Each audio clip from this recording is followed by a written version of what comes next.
Hello friends, hope you are doing fine. So this video is about updating you all with the June family-based visa numbers that got available on last Friday.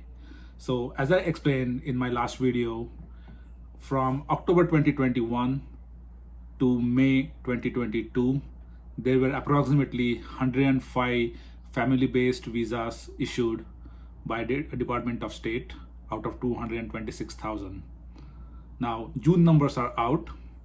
So in the first 8 months, so that's until May, we had 105,000 visas used. So approximately 13,000 every month.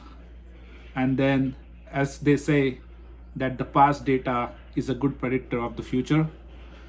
In the month of June, Department of State used exactly 13,500 visas. So exactly the average of the last 8 months.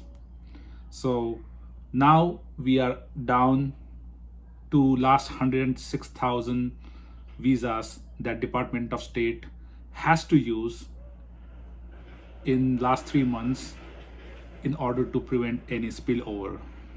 Now we don't want that. So how many visas they have to issue every month in June, in July, August, and September, right?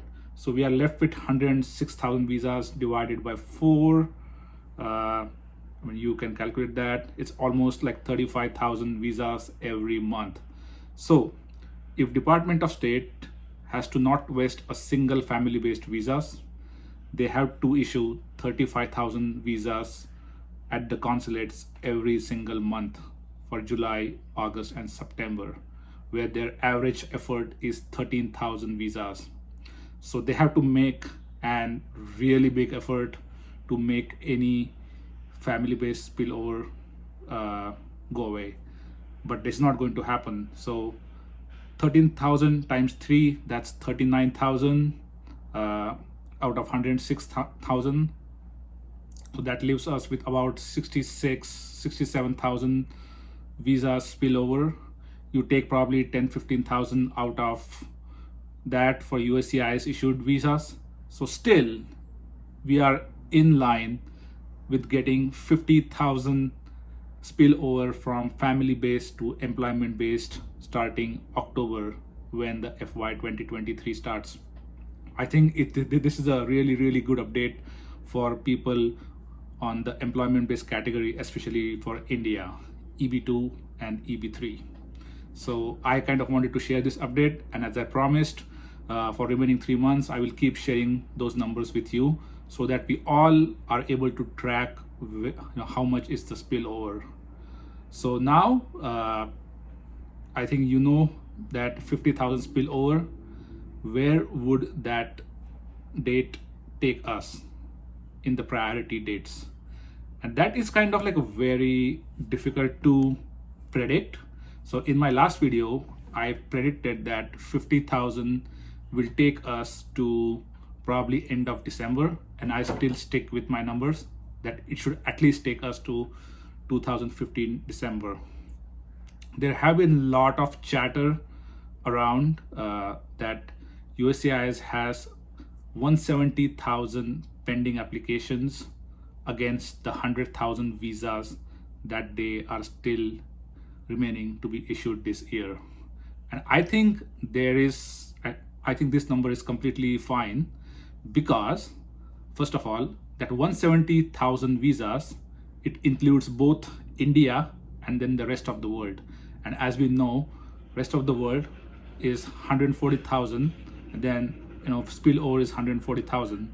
So out of that 70,000, the rest of the world has at least half, maybe a little bit less, but at least 30,000 visas.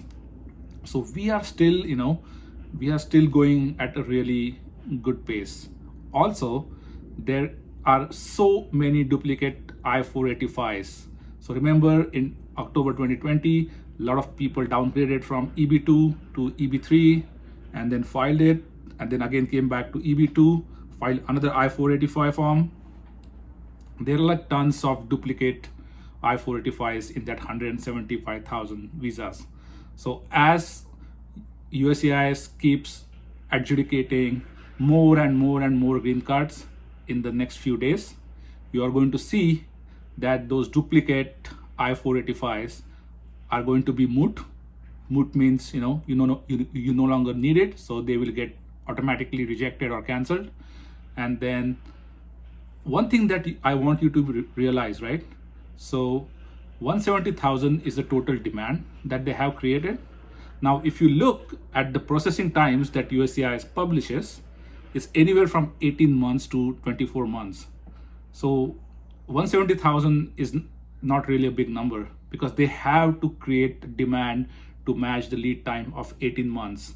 So what I'm predicting now is that in the next few months, as more and more green card applications get adjudicated, I-485 processing time is going to significantly drop, and on an average we're going to see anywhere from 6 to 9 months average processing time once those 280,000 applications are adjudicated.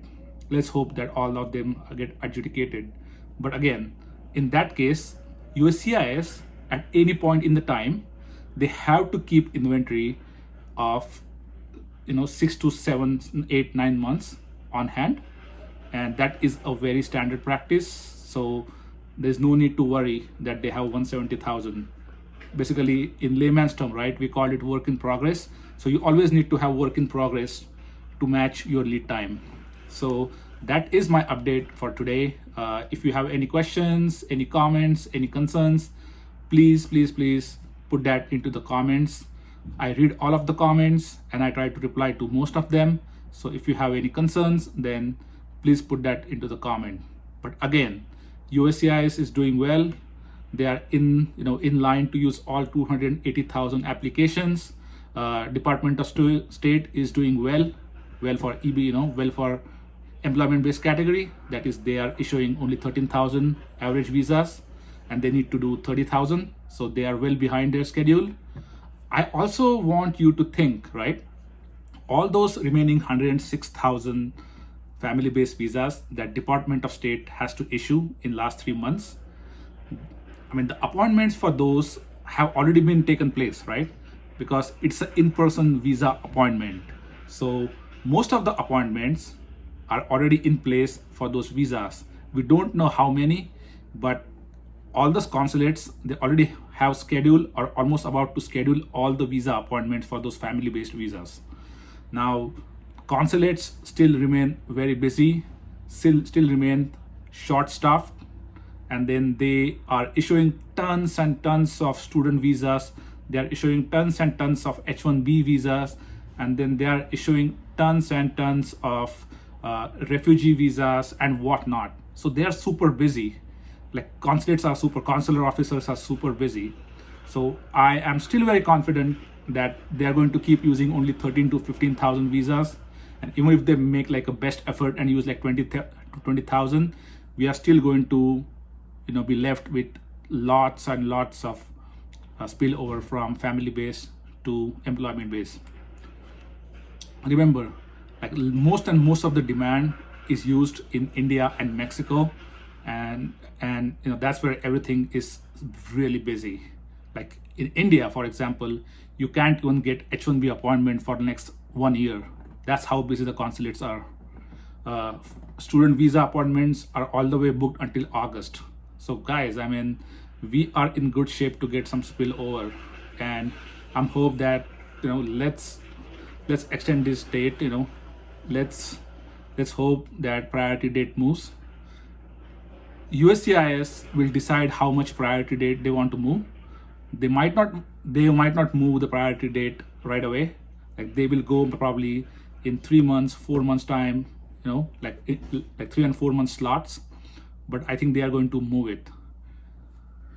Let's see what September 2022 visa bulletin brings us.